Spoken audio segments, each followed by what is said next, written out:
FYI, we're recording this from the Fuerte Casa while connected to Wi-Fi on TikTok. Arizona, we've got issues. Looks like GCU got what they wanted, with hundreds of mobile park residents days away from homelessness after council members shot down 3 of the 4 proposals to help these families avoid eviction. Develop a communication strategy. I don't know how, I know we can develop a communication strategy, but we're in crisis right now. So I don't know what type of communication plan you'll do. Maybe it'll be like, oh, tomorrow you'll be homeless. Thank the city and thank those that vote for you to be homeless. So I don't know if that's what the communication plan will be. Instead, they opted to spend $2.5 million to relocate the families, a sorry solution for families who really just wanted to stay in their homes. This decision came after hours of testimony, including community activists, mobile home owners, and a handful of young children. No quiero otro cambio. I don't want another change. Quiero mis vecinos. I want the neighbors that I have now. Mis amigos. I want my friends. Ayúdenos, por favor. Please help us.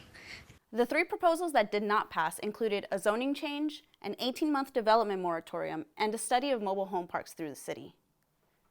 The council members that voted against these measures claimed that they had fears of interfering with state law, or in the words of the mayor, those of us who make laws should follow them, even when we think they were incorrectly made.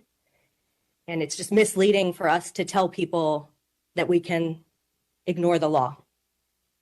Tell that to the hundreds of families now scrambling to leave their homes of decades so a for-profit university can make some more money.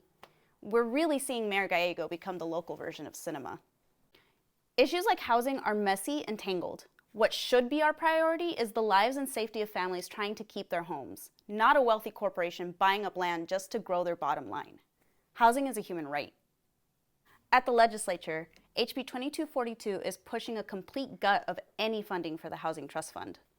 The Housing Trust Fund is discretionary money permanently set aside for the Arizona Department of Housing. They would be able to use these dollars however they see necessary, including rental assistance.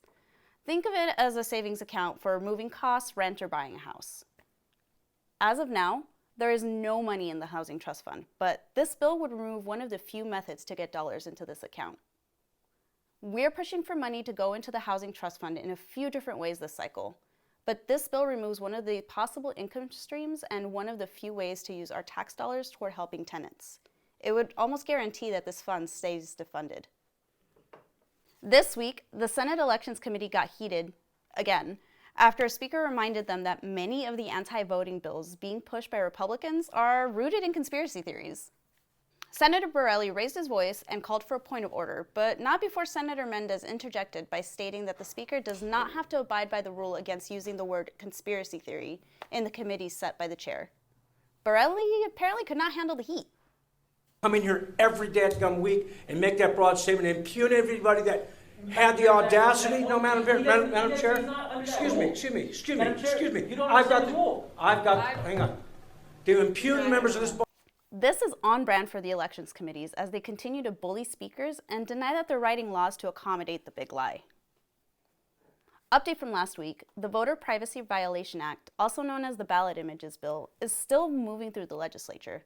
We joined multiple voting rights partners standing against this and other laws that threaten early vote, ballot initiatives, and community-led voter registration.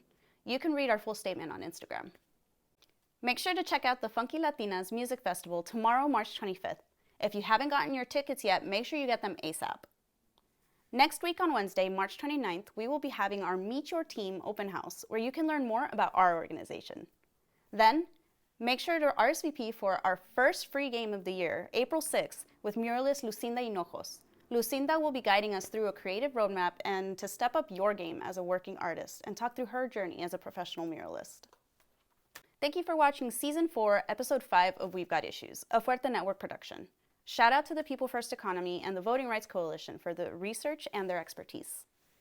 Writing by Clarissa Rodriguez and Senia Orona. Filming done by Clarissa Rodriguez. Editing done by Clarissa Rodriguez and Senia Orona. Graphics by Senia Orona. Theme music by Dominic Medina. The thoughts and opinions expressed by We've Got Issues do not necessarily represent those of the Fuerte Arts Movement.